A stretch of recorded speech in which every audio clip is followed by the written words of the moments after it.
naghahanap sila ng away. Yung inaaway nila, talagang namimili ng away yon. Si President Duterte. Hindi naman na-atras yun eh. Naghahanap talaga ng away yun eh. Ibig sabihin, pagdating ng December 4, yung hearing, ay naku, dadagsain ng tao yan. Magkakagulo ron. At kami, iniimbita rin doon, ano? Sabi namin, kung sakasakali kami sasama dyan, hindi naman para ipagtanggol si Duterte, kundi believe kami kay Duterte sa kanyang pagiging consistent anti-communist, anti-terrorist. Yun ang dahilan. Kaya, wala. Sabi nga ni Duterte, hindi niya na maintindihin yung ano, di ba? Yung hearing na yun. Handa naman siya magpakulong. Di ba? Oo. Puro mga mali ang move nila eh. Puro mga mali yun. So dun sa mayroon kasi mga kongresista na nagsusulong na papasukin ng ICC dito sa ating bansa. Si Kwanyo, si Congressman Atras yun. Si Congressman Atras Abante yun. Sabi ko nga, para siyang gago. Samantalang yun mismong DOJ secretary natin, sinabi niya na hindi pa pwede yan kasi gumagana naman ang batas natin. No? At yung meron tayong judiciary, pati hindi sila makialam sa Amerika, anak ng puta sa Amerika. Kung mamaril yung mga tao ron, araw-araw may massacre doon, di ba? Nagkalat ang baril doon, wala silang magawa. Pagkatapos, ginugulo nila tayo rito sa Pilipinas na napaka-tahimik dito. Anong issue nila? Anong human rights? Ang gusto nilang kalikutin, yung mga nangyari daw na killings. Yung anti-illegal drug campaign ni Duterte. Ano ba naging resulta nun? Gumanda yung peace and order. Di ba? Ngayon, bumabalik na naman. Sadly, nung mawala na si Duterte, ngayon, ako, ang ginagawa namin para malaman namin yung pulso ng bayan sa mga taxi drivers, di ba? Kasi talagang tinreten sila eh, nagalit eh. Sabi ko nga sa FB po, sabi ko, kahit ako, pag yung anak kong babae, inaway ninyo, magkakagulo tayo. Di ba? So wala na eh. Biro mo yung presidente, nasa Singapore, no? Nagpunta yun doon para may mission yun. Biro mo, during the media interview forum, he was asked about it tungkol dun sa impeachment kay Sara. So he was forced to issue a statement. Tinanggi niya. Sinabi ni BBM na hindi niya suportahan ang any effort to oust BP Sara. Kaya nga sabi ko, wala na. Mutan academic, tapos na. Kasi matras na rin si Romualdez eh. Hindi niya naman pinaglaban eh. Matras na siya. Kahit yung running dog siya, yung tatlo, yung so-called Makabayan Black, ano rin eh. Yung dating maingay sila na impeach, sinabi nila na parang hindi pa panahon para impeach. Matras sila. Natakot sila kay Duterte. So yan, sa sinabi kasi ni President Duterte na pag natuloy nga daw yung impeachment kaya VP, tatakbo siya. Oo, tatakbo siya. Hindi na nga hindi lang yun eh. Hindi kinakailangan tumakbo. Alam mo, pag si President Duterte lumabas ng kalyan at nanawagan yan, walang kakwenta-kwenta yung naranasan natin na yung 86 Revolution. 32 million ang bumoto kay Sara. 32 million. Ha? So kapag lumabas yan si President Duterte at nanawagan yan against kung kanino man yan, lagot sila. So mataas sila wala na yung kaya nga itong ginagawa namin, itong effort namin para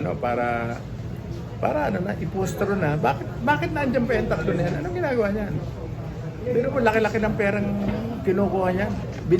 Binibigay sa NPA, binibili ng bala. Baril, di ba? Laki ng pondo kinikita niya. Pero mo pinasisweldo natin yan. Galing sa taxes yan.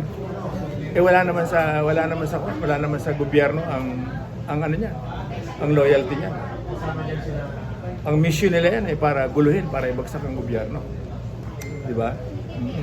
So doon sir sa kinaso ng isang kongresista kaya President Duterte, ano po masasabi niyo sa nakinasuhan po sa President Duterte? Si Franz Castro. Maghantay sila kasi kinakausap kami ng mga grupo ng mga Dutertista para sumama sa kanila kasi sa December 4 magkakagulo doon. I mean, magkakagulo in the sense na maraming tao ang pupunta dyan sa December 4 yung hearing. At kapangyarihan pa, courtesy ng sinabi ni Peter, obvious naman, ng Speaker of the House dahil sa maagang laro sa politika na napakarami. Let's hear it sa tinig ng mga mamamayang Pilipino sa urban poor, sa transport sector at sa uring manggagawa na siyang pinakasandigan ng ekonomiya at dating kadre din na nanggaling sa sektor ng mga manggagawa at organisador sa hanay ng mga manggagawa bilang kadre ng Communist Party noon na nagpapayong sa bandila ng Kilusang Mayuuno. Ngayon, nagtayo na ng organisasyon para labanan ang infiltrasyon ng komunistang grupo sa hanay ng mga manggagawa. Si Crispin Tandog ng Hukpong Obrero. Magandang hapon po sa lahat at maraming salamat po sa lahat ng dumala. Crispin Tandog po mula sa Hukpong Obrero. Ito po yung organisasyon ng mga manggagawa, malamanggagawa at maralitang lungsod na nagsusulong ng talagang pangmatagalang kapayapaan. So nandito po kami ngayon at nakikilalahok, no? Nakikipagkaisa sa tinig ng mamamayan, tindig para sa bayan. Ako po ay lumahok, no? At yunakap ang kilusan sa loob ng halos 26 na taon. No? Iisa lamang ho yung taming layunin namin dito. Ang sabi nga natin ay agawin ang pampolitikang kapangyarihan upang isulong ang isang sosyalistang lipunan na hindi naman naaangkop dito sa ating bansa, no, sa kasalukuyan. So, sabi nga, sa tinagal-tagal ng pagyakap ko sa organisasyon, nakita ko yung kaguluhan, yung iba talagang agenda nila sa lipunan kung paano, no, naratibo lang nila, o sinasabing narrative, matagal na nilang ginagawa o pinagsasabi yung linya na sinasabi nilang madalas pagsilbihan o ang sambayanan. Nangyayari po ba ito sa kanilang mga gawain? No?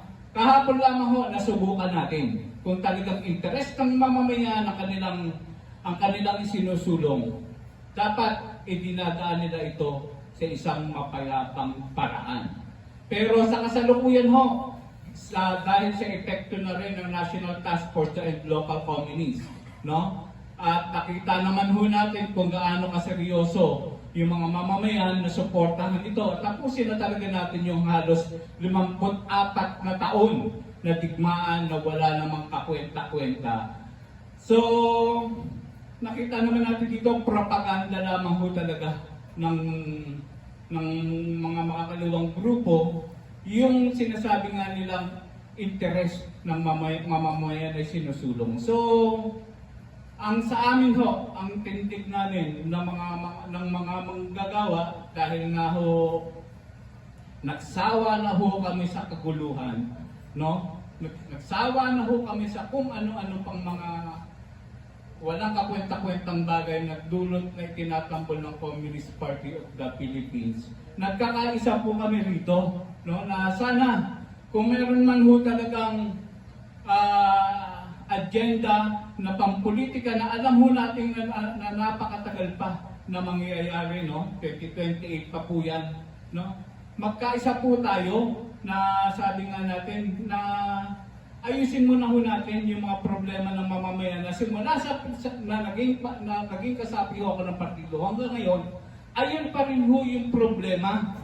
Nakikita natin yung problema, no? Pero hindi naman ho tayo gumagawa ng solusyon dahil ang agenda ho ng Communist Party hindi ho pa ayusin ang buhay ng mamamayang Pilipino, kundi mas lalong maghirap yan para ho sumapit doon sa tinatawag na pambansang demokratikong revolusyon.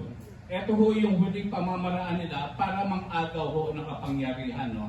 So, ang sa amin lamang ho, no? Nakita naman natin, piniliwanag po kanina ni Peter, isang template lang ho ang ginagamit ng Partido Komunista ng Pilipinas simula na may katagulit ito noong 1969 hanggang sa ngayon, kung hindi lahat kaguluhan po ang dinudulot ho ito. Ang sa amin ho, sabi nga natin, napakadelikado ng isinasagawa ho ng ilang mga politiko natin na nag-aasam o nag-aambisyon ng pangpolitikang kapangyarihan sa 28.